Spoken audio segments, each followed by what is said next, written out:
donne la parole au sénateur Faderan.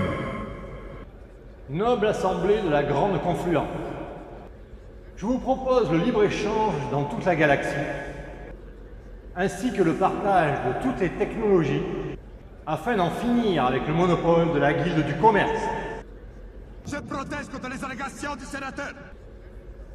Je demande un vote immédiat. Qui est pour?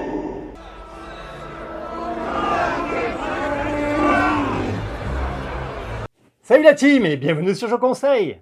Cette fois-ci, je vous présente Confluence Sidérale, un jeu de Tossetti Deichmann, édité en 2017, et dont voici sa version remasterisée, qui vient d'être localisée par Intrafin il y a quelques semaines. Il s'agit d'un jeu de négociation en simultané pour 4 à 9 races aliens. Allez, c'est parti!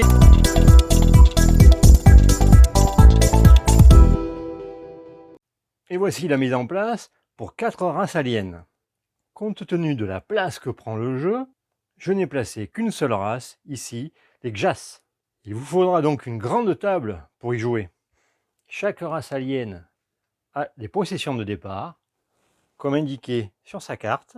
Ici, 3 cartes et 2 colonies. Et des ressources.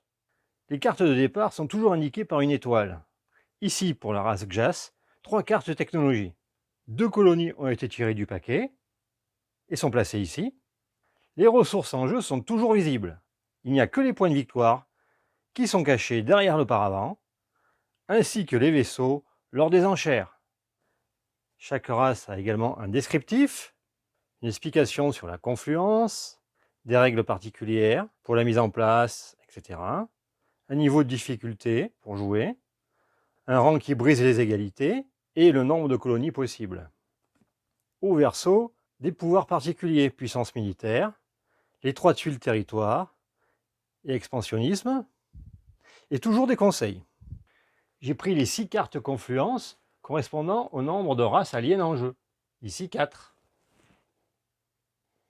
Pour la piste des colonies, comme indiqué sur la mise en place des Gjas, cette race compte pour 2 pour la piste offre de colonies, ce qui explique pourquoi les pistes 5A et 5B d'offre de colonies sont utilisées au lieu de la piste 4 pour les 4 races aliens en jeu. Les cartes colonies sont ensuite placées du côté primitif, c'est-à-dire représentant une petite planète, et non une grande comme ici. Et pour la piste technologie, j'ai pris la piste pour 4 races, et bien sûr il existe des pistes pour 5, 6 races, etc. Les cartes sont placées ensuite par niveau de technologie, en commençant par les 1, puis les 2, les 3 et les 4, et ensuite on place une carte par espace. Je n'ai pas placé sur la table le stock de ressources et de points de victoire. Il y en a déjà bien assez ici. Chaque partie se déroule en 6 tours, et chaque tour est divisé en 3 phases, et chaque race joue simultanément chacune de ces phases, c'est-à-dire la phase de négoce, la phase d'économie et la phase de confluence. Pendant la phase de négoce, chaque race peut librement échanger des ressources, des vaisseaux, des cartes et même des promesses. Mais il est interdit d'échanger des points de victoire. Et attention, tout accord vous engage et doit être respecté. De plus, les négociations sont possibles uniquement durant cette phase. Pour aider la négociation, l'aide de jeu indique le taux de conversion ou de change approximatif. Ici, 3 petits cubes correspondent à 2 gros cubes, à un cylindre, à 1 point de victoire et à 3 vaisseaux. Chaque race doit faire les meilleures négociations pour pouvoir ensuite utiliser ces technologies, soit à la phase de négoce avec un convertisseur violet, soit en phase d'économie avec un convertisseur blanc, comme ici. Gjas n'a pas de convertisseur violet sur ses technologies. Par contre, il en a sur ses 2 colonies, ce qui lui permettrait de les terraformer. Cela coûterait une énergie pour celle-ci et une information pour celle-là. Cela lui permettrait ensuite de retourner la carte pour gagner de nouvelles ressources en phase économie. Mais pour l'instant, il décide de ne pas le faire pour garder ses ressources. S'il arrive à avoir les ressources d'une de ces tuiles territoire comme indiqué ici, il peut utiliser la conversion avec une flèche violette pour mettre en jeu ce territoire et gagner un point de victoire. Ce qui lui permettra à la phase économie d'utiliser ces deux convertisseurs. GEAS a donc tout intérêt à mettre en place ces territoires en jeu. Pendant la phase de négoce, il est tout à fait possible d'inventer des technologies. Les technologies sont représentées par ce symbole, et pour inventer les chimistes organiques, il faudra donc payer le coût indiqué à gauche de la flèche violette pour gagner immédiatement les points de victoire, ici 1 point, puis plus tard le bonus de partage. La carte est immédiatement retournée et placée dans son aire de jeu, et la carte génie génétique est prise de son paquet de technologies.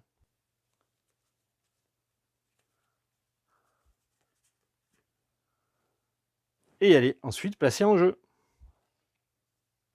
Une autre possibilité pour inventer une technologie est de passer par l'amélioration d'une carte. Ici, GEAS a la technologie génie génétique, qui apparaît comme amélioration possible en bas de la carte fidélité aux phéromones de parfum. Il peut donc sacrifier génie génétique en la plaçant sous la carte et retourner la carte améliorée qui devient phéromone multicritère. Et à noter que toutes les cartes technologie ont un taux de change indiqué, c'est-à-dire ici pour les noyaux de saut interstellaires, pour 3 points de change, après conversion, j'en gagne 5. Il est conseillé que la phase de négoce dure au maximum 10 minutes. Et ensuite, on passe à la phase d'économie. On commence par regarder le soutien aux colonies. Ici 6, ce qui veut dire 6 colonies maximum pour les GEAS. Ensuite, on utilise tous les convertisseurs économiques, c'est-à-dire avec une flèche blanche. Tous les convertisseurs sont utilisés simultanément. Il n'est donc pas possible d'utiliser un élément qui vient d'être produit pour un autre convertisseur. Ici, 3 vaisseaux et 2 cubes information sont gagnés. Ces 2 cubes information ne peuvent pas être utilisés avec les 2 actuels, pour un total de 4, afin d'utiliser les phéromones multicritères. Il est fortement conseillé de placer d'abord toutes les ressources sur les cartes, ainsi que les ressources entrantes, bon, ici aucune, puis de dépenser les ressources entrantes, et enfin de collecter les ressources gagnées, comme ceci. Certaines cartes ont des contours violets découpés, en pointillés comme ici. Cela veut dire que les ressources sont placées sur la carte donation. Au cours de la prochaine phase de négoce, vous devrez échanger toutes vos marchandises sur la carte donation, et si vous ne le faites pas, vous devrez en faire cadeau à une autre race à la fin de la phase de négoce. Quand toutes les races ont réalisé leur conversion, on passe à la phase de confluence. Tout d'abord, il y a le partage des technologies, et chaque race qui a inventé des technologies pendant ce tour indique la dite technologie, ici génie génétique, et toutes les autres races récupèrent la carte génie génétique. Et la race qui a inventé la technologie gagne les points de victoire de partage. Ici, pour la première confluence, 6 points de victoire. À noter un cas particulier, pour les Yangui, ils ne gagnent que 3 points de victoire. On passe ensuite aux offres. Pour cela, chaque race prend tous ses vaisseaux en main et détermine dans sa main gauche secrètement son offre pour les colonies, ici 3 vaisseaux, et dans sa main droite, l'offre pour les technologies, ici 2 vaisseaux. Les vaisseaux restants sont cachés bien sûr derrière le paravent. À noter qu'avant de préparer son offre, chaque race indique le nombre de vaisseaux qu'elle dispose. On commence ensuite par les offres de colonies.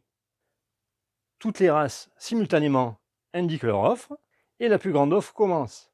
En cas d'égalité, on se réfère au rang d'égalité. À noter que la valeur de l'offre indique la carte colonie possible à prendre. Ici, pour 3 vaisseaux, n'importe quelle colonie. Mais s'il n'y avait eu que 2 vaisseaux, les GEAS étaient limités à cette colonie ou ces deux-là.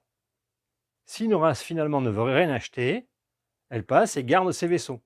Ici, pour 3 vaisseaux, la colonie Acrux est prise. Et elle sera très utile pour mettre en place un territoire. Quand toutes les offres de colonies sont terminées, on passe à l'offre d'équipe de recherche. Dans la main droite, on indique l'offre proposée, et de même, en fonction de l'offre, on ne prend que les cartes correspondantes. Ici, soit celle-ci, soit ces deux-là. Pas celle qui vaut 3. Ici, pour 2, GEAS prend l'analyste linguistique. Toutes les races font de même. Puis, à la fin de la phase de confluence, Toutes les cartes de valeur 1 sont replacées sous leur paquet respectif, puis on fait glisser vers la gauche les cartes restantes, et enfin on remplit avec les nouvelles cartes. Et c'est la fin du tour. Si une race avait fait un échange avec une carte technologie de son espèce, elle la récupère, mais uniquement s'il s'agit d'une carte de son espèce. On place les cartes technologie inventées sur le côté, et on retourne la carte Confluence qui s'est terminée. Cela rappelle les technologies qui ont été inventées, et en même temps le tour de jeu. Et on commence le deuxième tour. Et si la pile des cartes Confluence est épuisée, c'est la fin de la partie. Et à la fin de la partie, on calcule le décompte final. Les ressources, les vaisseaux rapportent des points de victoire. On rajoute les points de victoire cachés, et la race qui a le plus de points l'emporte. Et à noter qu'il n'y a pas de départage en cas d'égalité. Voilà pour les règles principales de Confluence Sidérale. Un très bon jeu de négociation, à condition d'aimer ça bien sûr. Et il existe 9 races, toutes différentes, de quoi vraiment se faire plaisir.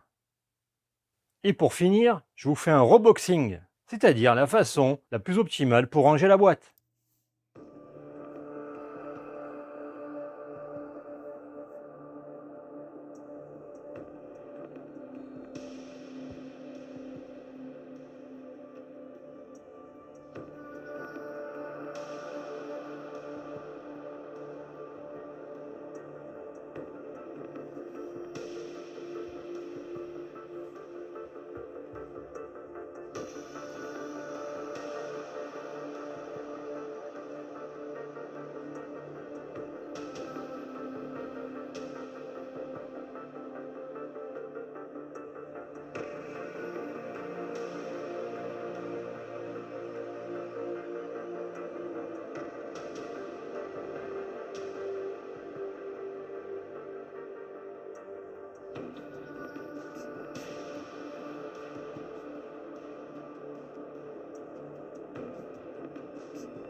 Allez, merci d'avoir suivi cette vidéo, et à très bientôt sur Je Conseille.